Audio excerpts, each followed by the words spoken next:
I thought to myself that I would avoid any personal question or This is question not a about personal something question, personal, ma'am. but since it has something to do Yeah. with the party she belongs to or like she She represents, is a so BJP MLA also, ma'am. yeah, yes. And when we see those obsolete videos, I don't even want to mention in specific. I strongly condemn and denounce the genocide that was taking place by that time.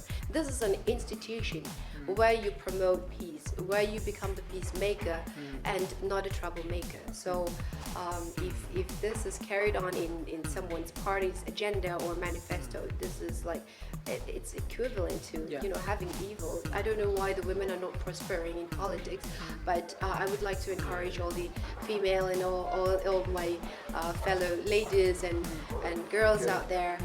Why do we wait for the perfect timing? Why do we wait for the right timing? There is no such thing. Now is always the time.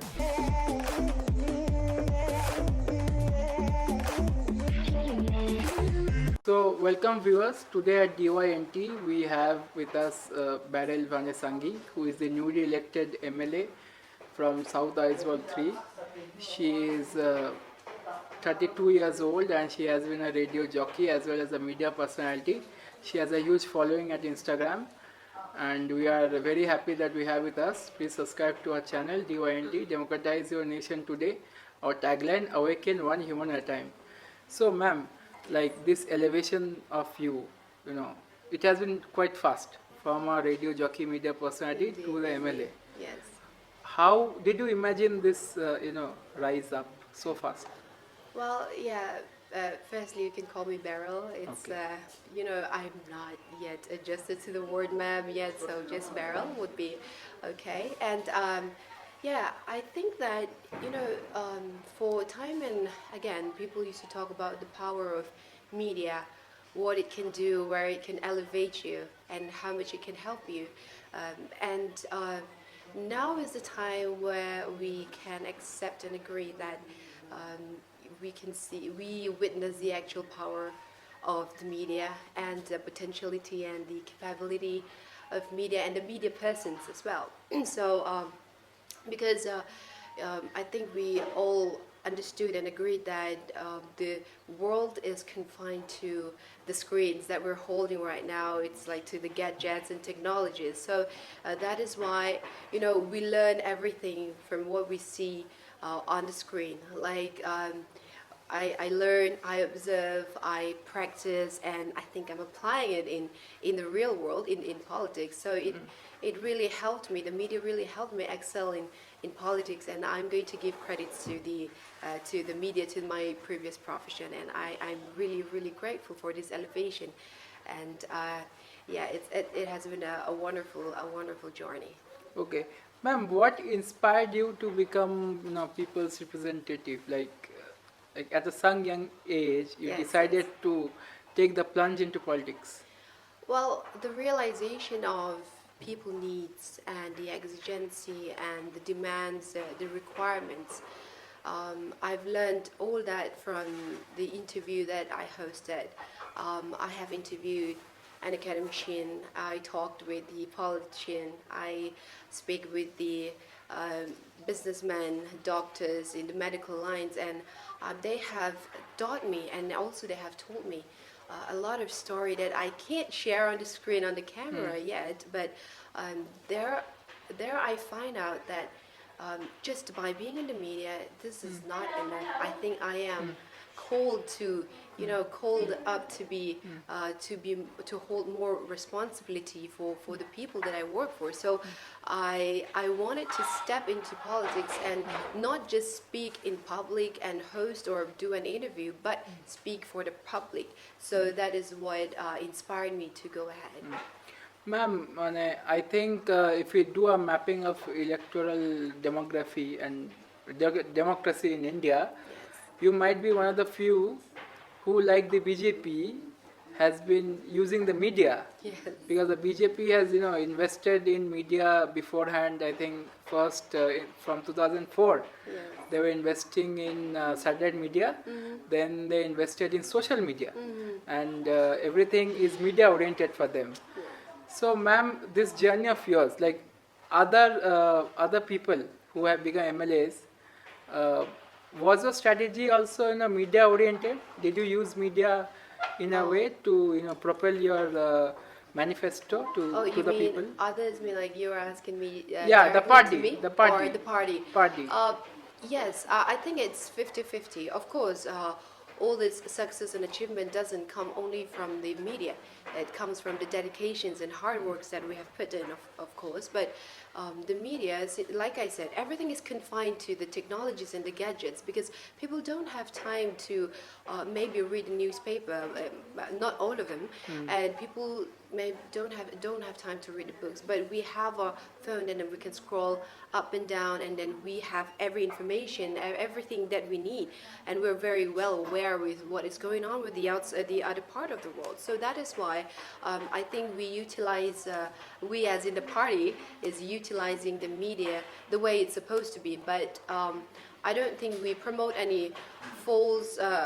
False policy, Information. yeah, or Yeah. false information, or we never use or utilize the media to counter the opponent or the contender. So it's purely about what we are supposed to do, the policy and the manifesto. And I believe that the way we handle and utilize our social medias or any kind of platform is quite very fair. Okay, ma'am, what are your aspirations going forward, and how would you like to materialize your people's Well, yeah. aspirations as well? I aspire to become one of the best legislators that the state ever had by upholding the faith and allegiance of the voters, and by giving full commitment and dedication and having the passion to work for the constituency and the state in a larger context. Also, it's like I always say to myself, if I ever get elected, I was a corporator and then now I became a legislator. So I used to say that the people will always be, the people needs and requirements will always be my priority. And also I should serve justice. We should all serve justice. We shouldn't turn a blind eye just because they do not belong to our party. Because I am very sure and I'm affirm that I am not just a party representative, but I am the representative of the constituency that consists of 26 towns and villages, and also there are more than 22,000 voters in the constituency. So I stand for them, and I will always stand with them and behind them as well. Okay, So, ma'am, since yeah. you talked about justice, Yes. would you like to address the social justice issue of the Kuki-Zo in Manipur in some way? Yeah, this has been quite, I should say, a very unfortunate topic for a very long time now. I did contact with many of my brothers and sisters of the Cookies because I studied down there in Nehu, in Shillong, and I made, we didn't just become friends, we became brothers and sisters. And it's like I have read, and sometimes I even shed tears, and I even, joined them in their how do I say, the utmost unpleasant moment they were going their through. pain. Yes, of course. And it's like it's unbelievable because I'm having a hard time to understand how is it possible, when did it become acceptable to torture someone just because you demand something which you thought belongs to you, and just because you claim some land belongs to you. And do you have the right to take the parents from their children, or vice versa, or the children from their parents? So it's like I'm having a very, very hard time to accept that, and to like to process this down to my spine, because I don't think nobody can justify this. I don't think there's any justification for what had happened in Manipur. And let's talk in a larger context, and also the genocide that is practiced in the other part of the world as well. Yeah. So, ma'am, one more question is that, Yes. like, the ethnic identity of the Kuki-Zo has been highlighted quite well. Yes. Indigenous, tribal, and they being part of the Indian independence movement. These things have been highlighted very well. But them being Christians, Yes. and how vernacular Christians are now under duress in Yeah. the Indian political system as well as society. True. This has not been highlighted. Ma'am, how would you like to give the message to mainland Christians as well as other people that Yeah. this is a ethnic issue as well as a religious issue also? Well, this is like it's a heartbreaking topic issue again because if I would like to use the word if the Christianity or the beliefs and practices that we uphold today have something to do with the genocide that is taking place, it's like I think we can easily identify the wrongdoer here because we live in India and the preamble of the Constitution of India says India is a sovereign, socially, secular, democratic republic, and it has to ensure to all its citizens the justice, the fraternity, the brotherhood, and it have to keep that up. And talking about secular, so here we're secularism. I think we all understood what it means. It means you have the complete freedom to practice or to hold any religion that you aspire to. So I think being the citizens of India, we have the 100% right to join any religion, to perform any religion. So if this Christianity have anything to do with this incident, this unfortunate incident, then I think the wrongdoer are pretty clear, and I think they are defying and they are denying and betraying the Constitution of India. Okay, ma'am. Since you studied there, Yes. do you get in contact with Meiteis?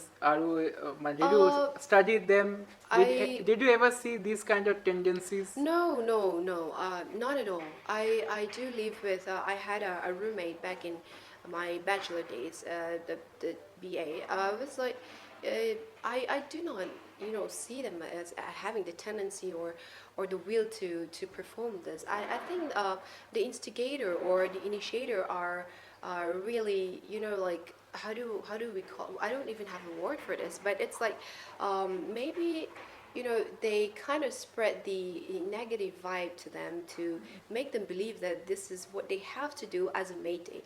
But I think this has all started with all the instigators that have been planning on to take this genocide for a while. So, Okay, so ma'am, are you blaming it at a policy level to the RSS and the BJP, or you are saying that Meitei society is equally responsible?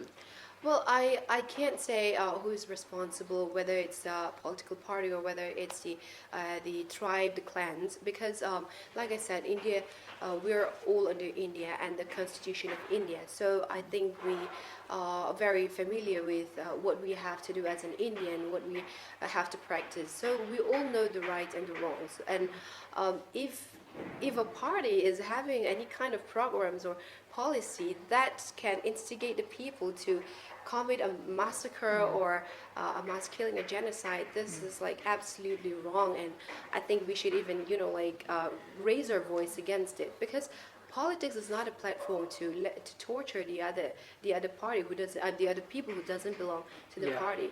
This is an institution where you promote peace, where you become the peacemaker and not a troublemaker. So if this is carried on in someone's party's agenda or manifesto, this is like it's equivalent to Yeah. having evil inside us. Yeah, ma'am. The body of victim, Yeah. the victim of genocide is ultimately the woman, and the cook is a Yes, woman. yes. Like in Mizo society, in Mizo politics, we see very dominating woman, very assertive woman like you. Yes.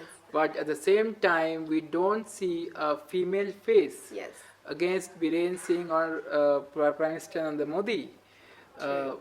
How would you like to see it as to what would the suggestions be? Because you also see ma'am Nemcha Kipgen, who is a woman, Yes. she herself is not raising any issue. She is still congratulating Prime Minister Modi when they won in About Chhattisgarh and the recent Madhya Pradesh, election. and Rajasthan. Yes. So she is not doing it for her own doctrine. Okay, ma'am, how do you see it? Well, yeah, this is, I thought to myself that I would avoid any personal question or This is question not a about personal something question, personal, ma'am. but since it has something to do Yeah. with the party she belongs to or like she represents. She is a so- BJP MLA also, ma'am. yeah. So, as you insist, I would like to, give some comment about it. Because even though I do not belong to the Kuki, I am from the Mizo community. Yeah. And, but the sufferings, the pain that they have to endure, that they have to go through, is like the pain that I have to go through. And like I said, we hold our hands in prayers with them, and we pray for them, and not just that, we shed our tears. And when we see those obsolete videos, I don't even want to mention in specific, I strongly condemn and denounce the genocide that was taking place by that time. And to know and to learn from what you said, that our own their own kindred, their own brethren, not defending them or keeping silent at the very most important, important time for where she can be the representative of her people, where she can stand in front of her people. So it's like. I think this is quite a betrayal. I mean, like, I would feel that way, and. Also, yeah, under the, like you mentioned, under those leaders, I don't know why the women are not prospering in politics, but I would like to encourage all the female and all my fellow ladies and girls out there.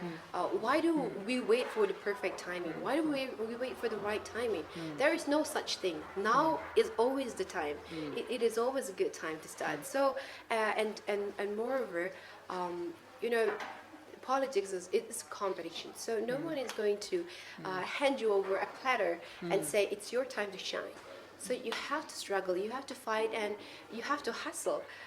We have to become, even though we're female, we have to become a hustler at that point of time. So if I don't think we need to delay or hesitate to come out. We just we have to grab our moment and our opportunity, you know.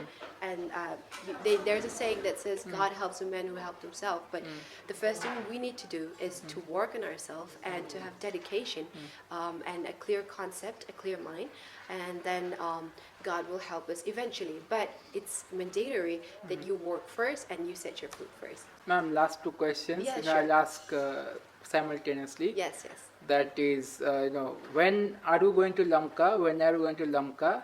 And what is your message to the Kuki-Zo people going forward? Since their political class is failing them, as a political representative, as a agent of change, how would you like to see them prosper like this? Well, to the people, as well as if you have any message to the political class, Well, I know it's like.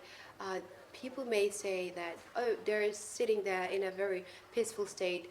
They do not understand what we're going through, or maybe that they may think that we do not share the pain that they're going through right now. But honestly, from the core of my heart, I would like to, admit, and I would like to tell them that there's a saying that behind every dark clouds there is a silver lining, and the evil, the wrongdoing things may be overpowering all the glimmer of hopes right now, but I believe that there is a light at the end of every tunnel, so that they just have to crawl forward and move forward. And for that reason, I want them not to, not to give up on whatever they're facing right now, and to have positive vibe, because it's very important that you become optimistic. You have optimism in this where the dark clouds are hovering around you right now. And do not forget, always remember that your brothers and sisters in Mizoram are always with you. We stand with you in solidarity. We are here for you. We will always be there for you. And the government have done in the past, the previous ministry have done MNF. quite a lot. Yes, and even now, we will do our very, very best. So we will always be there for our brothers and sisters, and we will always hold them in our prayers as well. Ma'am, are you going to Lamka? Will you go to Lamka? If possible, I would like to, but as you know, we just formed a new ministry, and we have a lot of burden, we have a lot of works to be performed. So, but if we do have time, and yes, if we get a chance, the opportunity, then definitely we'll go and grab for that. Okay, ma'am. Thank you for your time. Yes, thank you very much. Lovely having you here. Yes. So please subscribe to our channel, DYNT, Democratize Your Nation Today. Our tagline, Awaken One More Time. Please, understand that at this juncture, it is only the mainland Indians who can safeguard the interest of the Mizo people in general. And going forward, the way ethnic democracy is moving, They think democracy of Hindi Hindu Hindustan is moving. We as mainland Indians and who are enjoying the fruits of cookies, miso, supporting Subhash Chandra Bose, we have to do whatever necessary to make sure that social justice for the cookies of women and their community is ensured. Thanks for watching.